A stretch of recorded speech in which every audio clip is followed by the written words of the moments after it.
Kia ora everybody, welcome back to the YouTube channel.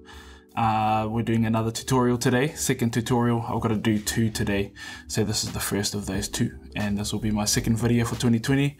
Hope you're all doing well. Today's video is going to be about the basics of Premiere Pro. Pretty much just show you how to open it, how to open a project, how to import media, whether that be audio, stills, or video, and then how to export it. And just the way that I do it, there are many ways to do this process. If you use Premiere Pro, I'm sure you know that.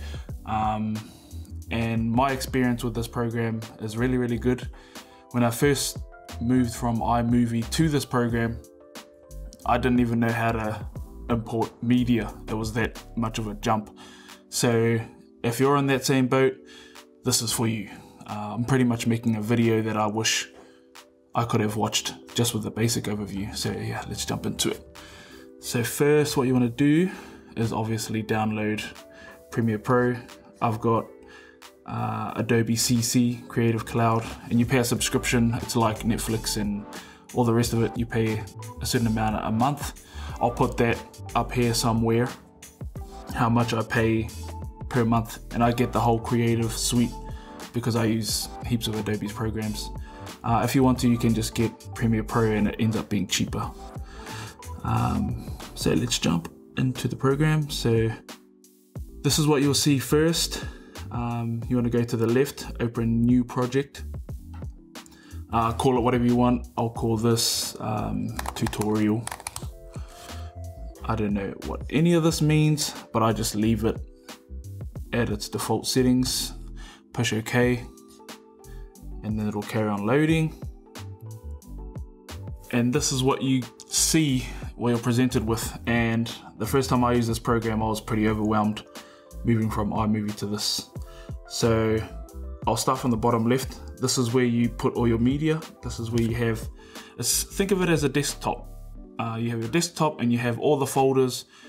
And if you're an organized person, you'll have a folder for video, a folder for images, a folder for audio, and so on and so forth. You can even color code them.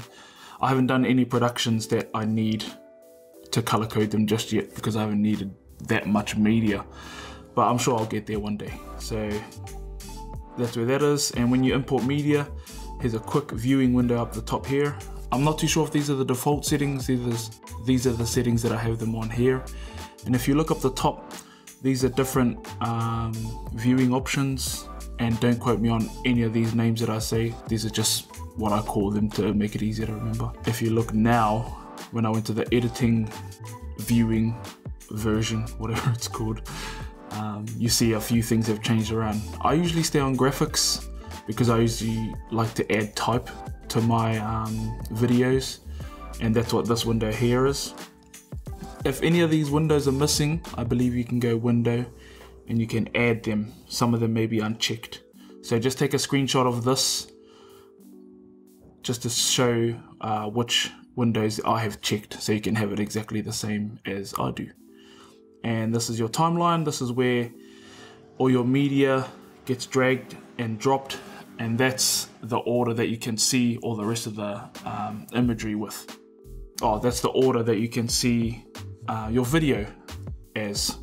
So anyway, let's just dive in. Command I, if you're on a Mac, PC, I'm sure you'll know what the equivalent is for import.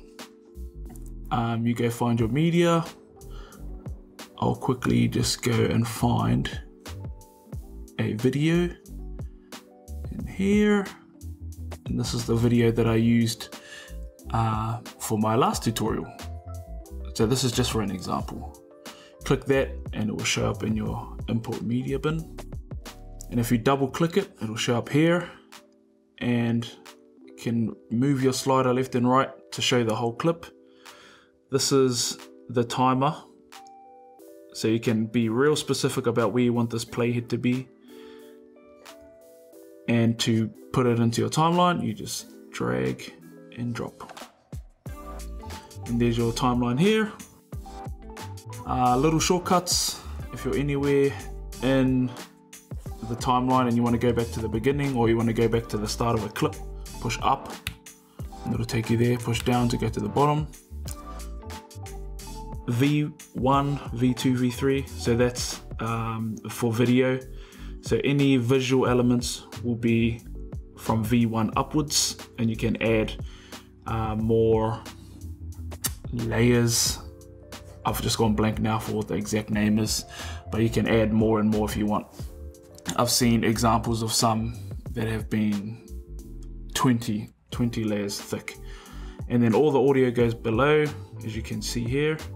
If you drag this around, you can move the position of your video and your audio files in case you want to drag your audio out so you can see everything.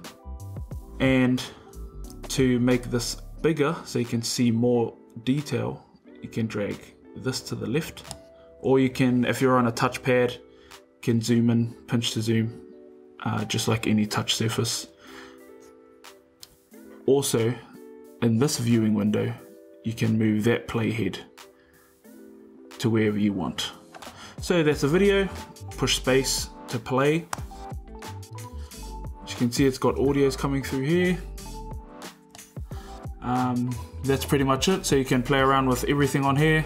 I'm just going to do real basic for this one. And then you want to export it. Go File, Export Media. Shortcut is Command M on a Mac. And then you're presented with this window. And then you go, first thing I do is go to output name, and that's the name of your video. So I'll call this tutorial again. And then you choose where you want it to be saved. So let's say you want to save it to the desktop. File format, I leave it as an MP4. Oh, that's all there is. Save, and then I leave all of this, all these settings exactly the same. I believe in the beginning when I tried to make YouTube videos in this program, I tried to be too specific and try to make, I think I made things a bit too complicated, like watching heaps of videos. So just do this, just create the name of it and where you want to save it, and then just go export, and that's it. So you go export, then it'll encode. Depending on your computer will determine how fast this video can export. So it does all that, and then that's it. So your video is exported now. If you minimize this and you go out to your desktop, there's your video right there. So that's it. That's how you create a video in Premiere Pro. There are many programs out there, as you probably know. This is just the program that I use. And the reason I use it is because a few YouTubers that I follow, Peter McKinnon, Maddie, Hapoya, a few others use that program, and they had tutorials on it, so that's why I used it. So yeah, hope you enjoyed this video. I hope you know how to make a basic video now. I'll make videos at later dates about how to do specific things like adding certain effects and how I make the videos that I make. Yeah, so see you guys in the next one. Drop a like if you enjoyed this video. Drop a comment for a future tutorial video that you'd like to see, and I'll see you in the next one. Thumbs snaps.